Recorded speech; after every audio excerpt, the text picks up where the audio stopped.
Hello, everyone. I'm teacher Orlando from Shada English Academy. Welcome to another lesson and let's learn together. Today's lesson is about the passive voice. Let me tell you that most sentences are in the active voice. For example, my mother makes dinner, my sister washes the clothes, they translate documents, he cleaned the beach. When we use an active verb, we say what the subject does. In these examples, my mother makes dinner. Our focus is on what the subject does.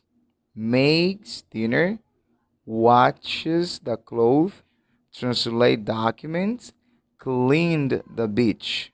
Our focus is on what the subject does. However, when we use a passive verb, we say what happens to the subject. Let's analyze these examples. This house was built in 1981. This house was built is passive. We focus on what happens to the subject. Let's compare active and passive. Somebody built this house in 1981. So, in this sentence, we say what the subject does. Built this house. This house was built in 1981. Our focus is on what happens to the subject. Let's continue analyzing more examples. He built this house in 1981. Now, when we use the passive, who or what causes the action is often unknown or unimportant. A lot of money was stolen in the robbery. Somebody stole it, but we don't know who. Is this room cleaned every day? Does somebody clean it? It's not important who, because we are focused only on what happens, right? Not who did or does the action. Now, if we want to say who does or what causes the action, we use by.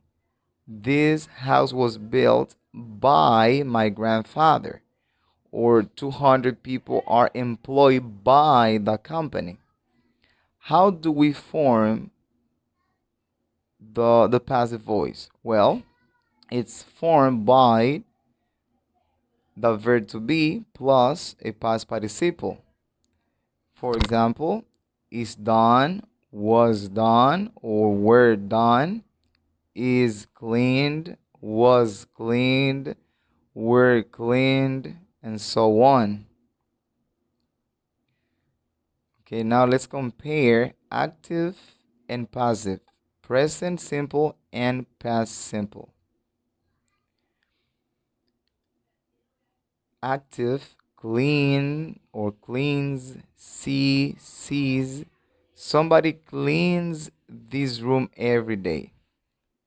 Remember, the focus here is what the subject does. Cleans this room. This room is cleaned every day. Our focus is here on what happened to the subject. What happens to the subject? Many accidents are caused by careless driving. Remember that we are going to use the verb to be plus a past participle form of the verb. Are caused. I'm not invited to parties very often. How is this word pronounced? This is the way that we use to form the passive voice in the present simple. We use the verb to be, is, are, or am. In the past simple, for example, somebody cleaned this room yesterday. Remember that here our focus is on what the subject does or did. In this case, cleaned this room. This room was cleaned yesterday. What happens to the subject? So if you want to express the passive voice in the simple past, you have to use was or were, the past of the verb to be, plus a past participle of the verb. We were woken up by a loud noise during the night. Did you go to the party? No, I wasn't invited. How much money was stolen in the robbery?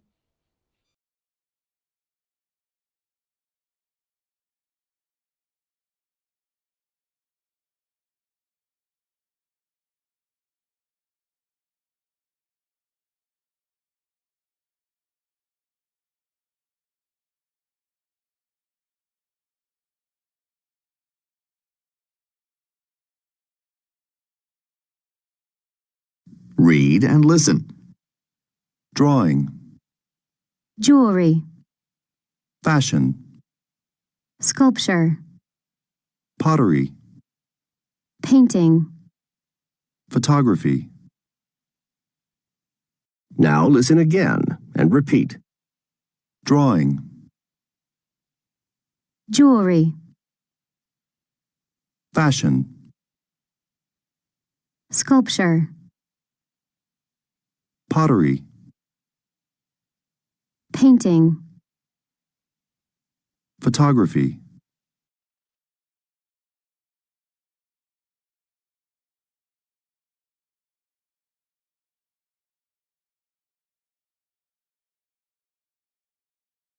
Read and listen to a conversation at an art show.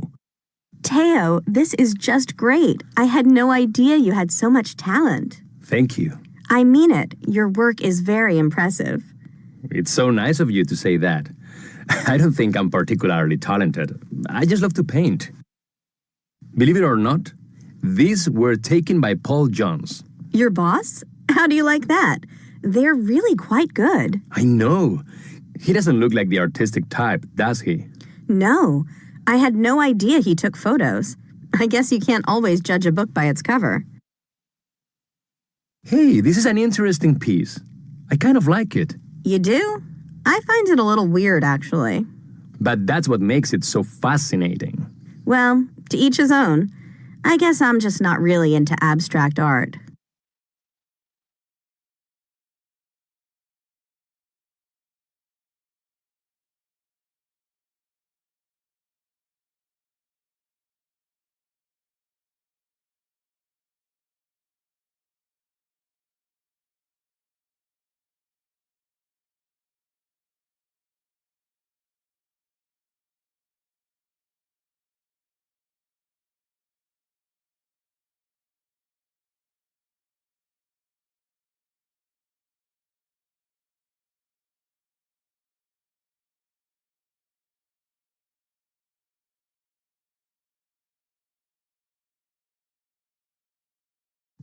Read and listen to someone recommending a museum. Be sure not to miss the Louvre while you're in Paris. Really? Why's that? Well, for one thing, that famous painting, the Mona Lisa, is kept there. No kidding. I've always wanted to see the Mona Lisa. Well, they have a great collection of paintings. You'll love it. Thanks for the suggestion. Listen again and repeat. Then practice the conversation model with a partner. Be sure not to miss the Louvre while you're in Paris.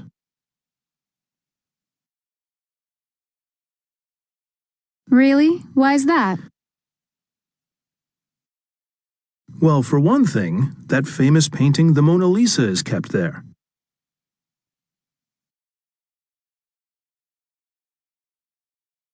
No kidding. I've always wanted to see the Mona Lisa. Well, they have a great collection of paintings. You'll love it. Thanks for the suggestion.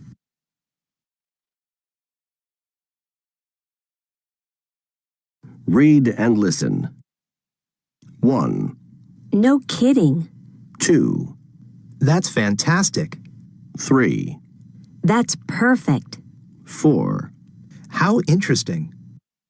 Now listen again and repeat. No kidding. That's fantastic. That's perfect. How interesting.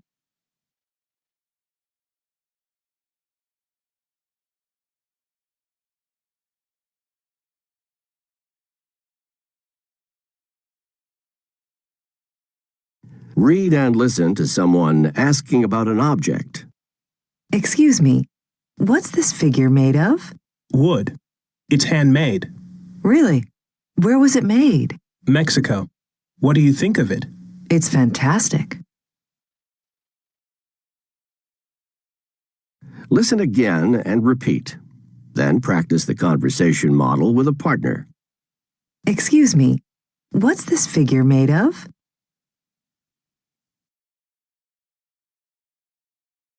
Wood. It's handmade. Really? Where was it made? Mexico. What do you think of it? It's fantastic.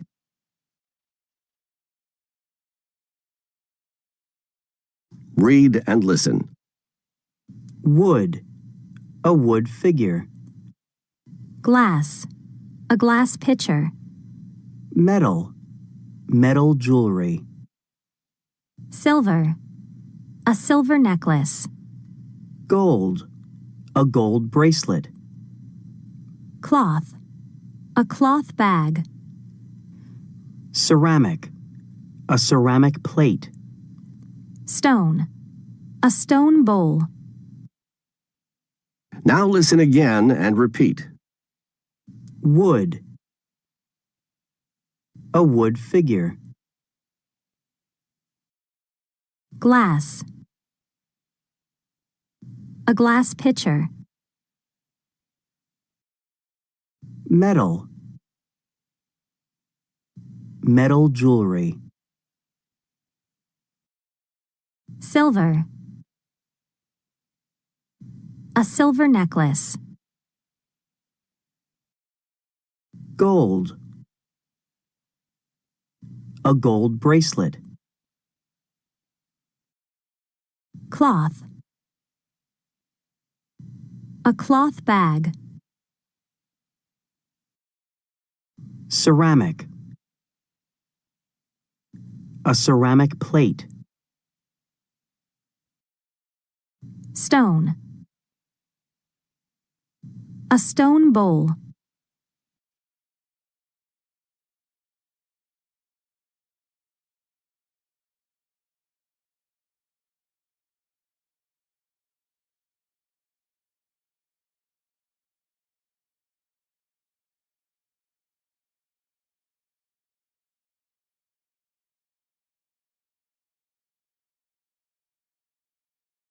Read and listen. Is it talent or hard work? When children are asked to draw or paint a picture, they are happy to oblige, and they are willing to talk about and show their creation to anyone they meet. But when adults are asked to do the same thing, they typically get nervous and refuse to even try, claiming that they have no talent. Most adults see themselves as lacking the artistic gene. However, when you look at drawings made by artists when they were children, their work doesn't differ much from the scribbles and stick figures all children draw when they are young. When Don Lipsky, who makes a successful living as a professional artist, looks back at drawings that he made as a child, he doesn't find any early evidence of his own artistic talent. I was always making things, doodling and putting things together. I didn't think of myself as a creative person. I was just doing what all kids do. The general belief is that artistic talent is something one is born with. A person either has talent or does not. Clearly, great artists like Michelangelo or Picasso had natural talent and possessed more artistic ability than the average person. However, one factor that isn't often considered is the role that years of training, practice, and hard work have played in the creation of great pieces of art. In addition, most artists are successful because they are passionate about their art. They love what they do. Their passion motivates them to continue to create and improve their ability day after day. While natural talent may be an advantage, hard work appears to be a necessary part of the creative process. In Drawing on the Right Side of the Brain, author Betty Edwards argues that while few people are born with natural artistic talent, all of us have the potential to improve our artistic ability. We just have to be willing to keep working at it. She claims that anyone can learn to use the right side of the brain, the side that governs visual skills like drawing and painting. In other words, artistic ability can be learned.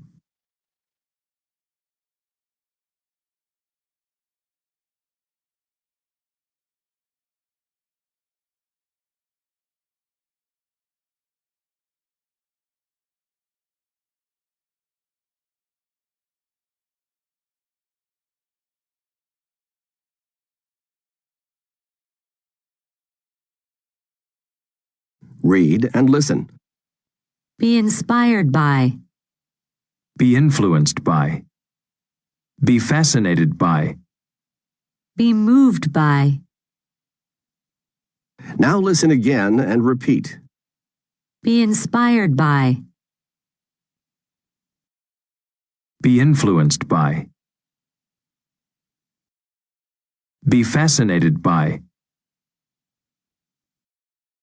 Be moved by.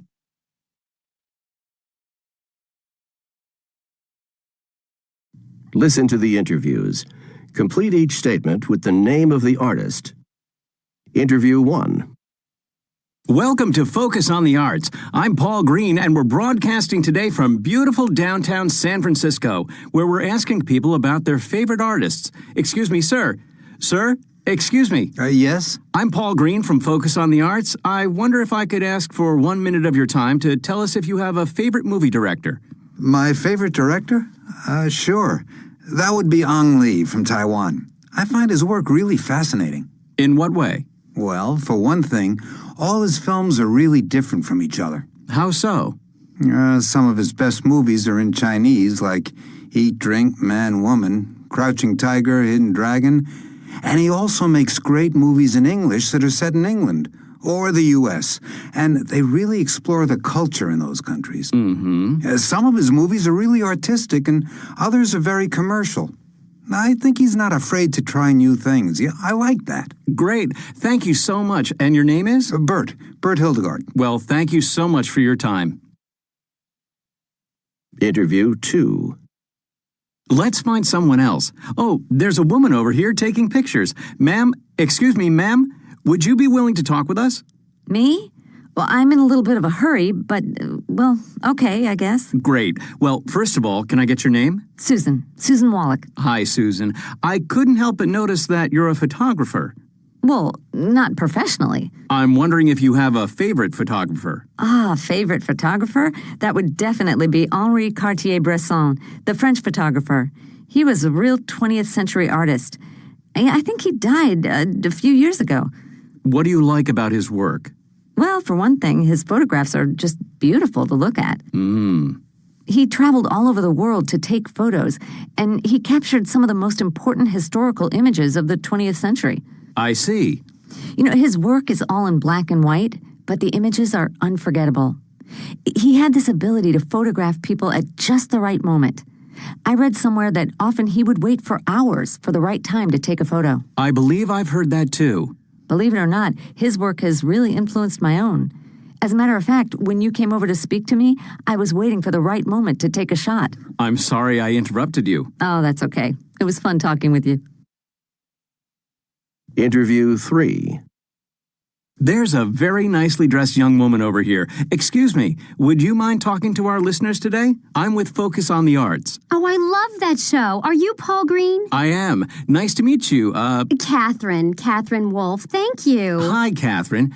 Catherine, I wonder if you have a favorite fashion designer. A favorite fashion designer? Well, I really like the Italian designer Valentino. He doesn't design dresses anymore, but he's a classic. Wasn't there a film about him? Actually, I saw it. Valentino, the Last Emperor. I really love the passion he has for his art. So what do you especially like about his work? Well, I find his dresses really elegant and very original. In the movie, he says his greatest desire was to make women look beautiful.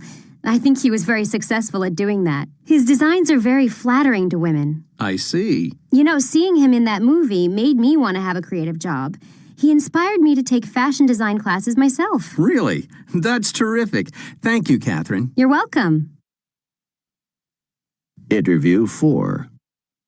We have time for one more. Let's see. Excuse me, sir, can I take just a minute of your time?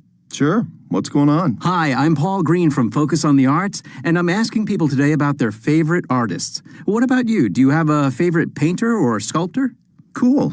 Well, actually, I'm very fond of the paintings of Frida Kahlo. Oh, the Mexican painter. I love her work too. By the way, can you tell me your name, please? Oh, sure. Nick Jenkins. So, Nick, what is it that you like so much about Kahlo's work? You know, Kahlo had a very hard life. She was very sick as a child, and as a young woman, she was in a terrible accident. So she was always in pain, and she couldn't have any children. Really? I didn't know that. Yeah. Her work reflects her life experiences, and of course she was married to Diego Rivera, the great Mexican muralist. It wasn't always a happy marriage, so she had a lot of material for creating her art. What a life she had. You know, her self-portraits really touch my heart. They move me much more than Diego Rivera's work, actually, and he's great. Well, they were both great artists with natural talent. Thanks, Nick. It was nice talking with you. Hey, my pleasure. Well, that's all the time we have for today, and remember, keep focused on the arts.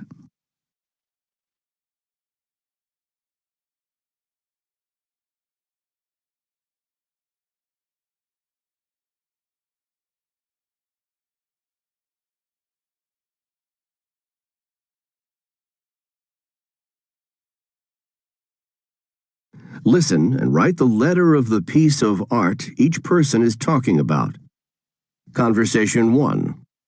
So, what do you think of this one? It's gorgeous. I really love it. So you like gold figures? I sure do. What do you think? It's not bad. Conversation 2. Wow, that's an interesting piece. You like stone sculpture? Yeah, I do. It's a very handsome piece. It's not too bad. Conversation 3. I really love this one. Don't you find it a little dark? That's the artist's style. I find his work very interesting. Well, dark is not my style. I'd prefer a little more color. Now listen again.